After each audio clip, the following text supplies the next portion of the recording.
But for me, it's not just about the quantity of housing that you're building, it's about the quality of neighborhoods you're creating. And we're working on a few different master plans right now for some new emerging districts and neighborhoods in Toronto. Quite often, the great streets are the ones that kind of were built and designed before engineering and planning and traffic engineering became a thing. Some of the most interesting spaces are the ones where the people use it in a way that maybe the designers didn't originally contemplate, but hey, it's working. Yes. People are enjoying it.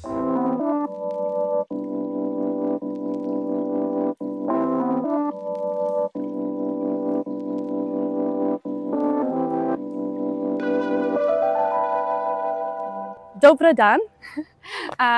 We are here in Ljubljana, Slovenia for Urban Future Conference. It's the first conference day. Yesterday we had some site tours and field trips, and we're sitting on today's Good Place bench, and I'm very happy to be here with Jason Thorne, the Chief Planner at the City of Toronto. So thank you for coming all this way to Ljubljana.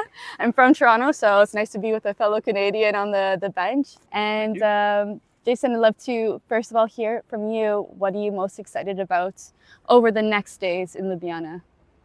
So I'm here for Urban Future as well. And what I love about this event, and I have been once before, and what I love about it is I go to a lot of planning conferences. I've been to architecture conferences. At Urban Future, it's this weird mix of planners and architects and designers and community advocates and artists and politicians. You get just this wonderful mix of people who are just interested in cities all coming together. So it's not about your discipline, it's not about your role, it's just about people who really like cities and want to make them better. Yeah, exactly. You have a nice mix of people and everybody has their fire, their passion, and actually, that's part of the reason I really wanted to speak with you today is because I know that previous to this role at the City of Toronto, you also worked for 10 years at the City of Hamilton in the planning department, and you have other urban-related roles. And I was curious where that fire comes from. What's your personal why behind your career journey? And also what keeps that fire burning every day? So professionally, I'm a city planner, but I didn't start that way. Strange confession from the chief planner of the biggest city in Canada. I don't have a planning background. I didn't study planning at school. Okay. I studied environmental science, and my goal and intention was to spend my career in environmental activism. And that is what I did for about a decade after graduating. I worked for a number of environmental advocacy groups, NGOs, doing environmental campaigns and lobbying. And it was just through that work that I came to realize that all of the environmental issues that I was very passionate about tied back in some way to how we plan and design cities. And so I was part of these campaigns to stop urban sprawl and save farmland and save wetlands and reduce air pollution. And it just kept coming back to the solution to all of these things is to do a better job of how we plan and design cities. Right. So I just came to be interested in cities. That got me interested in city planning. Like I said, I don't have any academic training, just through kind of roles that I took on and projects that I was a part of. I ultimately became a planner, and then starting in Hamilton and now in Toronto, found my way into municipal planning. Okay, I love to hear that. Also somebody that doesn't come directly from a planning background, and just through these different experiences, gaining that knowledge, and it's really nice to hear that it comes from that place. Yeah, and you meet a lot of interesting people, like some of them, lots of the city planners I know, municipal planners I know, it is a profession that people kind of can come to in a lot of different ways. So I would say my pathway is not all that unique amongst planners and people in the planning profession. For the most part, it's just people who just really want us to think differently about how we build cities. I don't want to put you on the spot, Billy, but I did read an article from Toronto Life when you first started your role, which is just about a year ago, right? And you had said, I'm paraphrasing, something along the lines of, you have to think beyond what kind of housing we're building, but what kind of neighborhoods we're creating. And I was wondering if you can expand on that idea a bit for those that are watching. Sure. And in Toronto and Canadian cities right now, I think it's true of a lot of large cities around the world, one of the challenges we've been struggling with a lot over the last couple of years is housing supply and being able to build enough housing to accommodate the growth that we're seeing. And for a number of years, having failed to do that has caused a lot of significant issues in terms of people's access to housing and housing affordability. So we spend a lot of time thinking about and planning for building new housing, creating new housing supply. But for me, it's not just about the quantity of housing that you're building, it's about the quality of neighborhoods you're creating. And so I think an important role for city planners is to, yes, be very focused on bringing more housing into our cities, but it can't end there. We have to be thinking about all of the things that contribute to creating great livable neighborhoods. So that means it's not just about the housing, it's about the parks and the public space, the community amenities, the libraries, the rec centers. It's about the design of the buildings. It's about how they are achieving environmental sustainability goals. And it's about making sure that we're building places that are just fun and joyful. And that's probably not always what people necessarily think about when they think about a planner. They think, well, you're the person who decides where the buildings go and the bricks and mortar goes, which of course is true. But I look at it much more about we're in the city building business, we're in the neighborhood creation business. And so we have to be thinking about kind of all of the different aspects that make for a great community. What would you say is the most underrated elements of a really thriving neighborhood? You can say benches. Just kidding. Are very important. I'm just kidding. So I've always if you want to see is a neighborhood working or not, is a public space working or not, frankly, is a bench working or not, is people are the indicator species of a successful place. Right. Do you see people out? Do you see people using it? People of all ages, people of all abilities.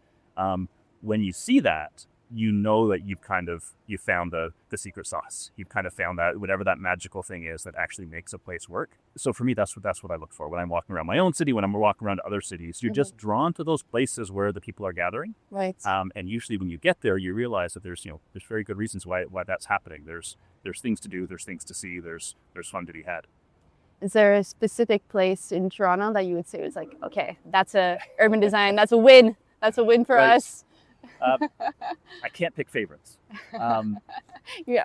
For me, my favorite place is in Toronto, and it's actually true of Hamilton, where I was before, and even when I'm visiting other cities. For me, it's less about that great building, that wonderful architect designed museum, or even that great park. I like the streets, and I just like walking down a street that has lots to see, lots of interesting things. There's other people around. You can do some interesting people watching. You can stop and have a coffee and sit and watch people pass by for a little while. My favorite places in Toronto, and I would say my favorite places in other cities, usually comes down to just a great street that was just a great way to spend an hour or two strolling around. It's like window shopping, but make it urban. Yeah. And okay, I know I'm putting on the spot here, but if you're thinking about, let's just say, an urban design learning moment in the city of Toronto, is there a specific area or is there a specific project that you think, okay, it was a good intention but didn't quite work, and sort of what was the learnings around that, if you can identify them? A lot of that, and where we're doing a lot of thinking these days, back to my earlier answer, is around streets and how are streets designed, what are streets for? And we have in Toronto, in all cities, there's a mix of successes and failures when it comes to streets. Streets that work really well as people places, and streets that don't. And we're working on a few different master plans right now for some new emerging districts and neighborhoods in Toronto, really trying to think differently about a street being, there's part of it is about moving vehicles or moving transit or moving cyclists, from point A to point B. But really thinking differently about them as places and how are we contributing to animation and placemaking, at least creating the opportunity for those things to happen on the street. We tend to be very rigid in thinking about how we design streets, and everything has its very precise dimensions. You look at the cross section, everything's perfectly symmetrical. You have exactly the number of meters on one side for the public realm as you do on the other side, and it's all very neat and perfect. Quite often, that doesn't translate well when you actually see it get built and you see how people are utilizing it. So, like I said, we're doing a bit of interesting thinking right now and taking inspiration from different cities that certainly I've seen in my travels. around just creating a bit of more intentionally designed quirkiness into streets, trying to intentionally create some moments in the streets where people might stop and linger and stay and enjoy the place, as opposed to just using it as a conduit for moving from place to place. Is there a specific city that inspires you quite a lot when you think about these, let's say, quirky or let's say spontaneous kind of places just to hang out? There's many of them, including some great places in Toronto, in my own city.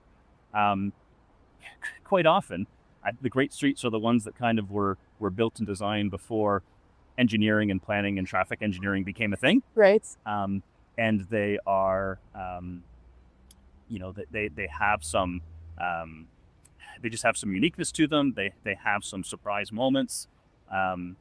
To try to then, what we're thinking through right now in Toronto is how do we kind of intentionally create that from the beginning when you're doing the new master plan neighborhood.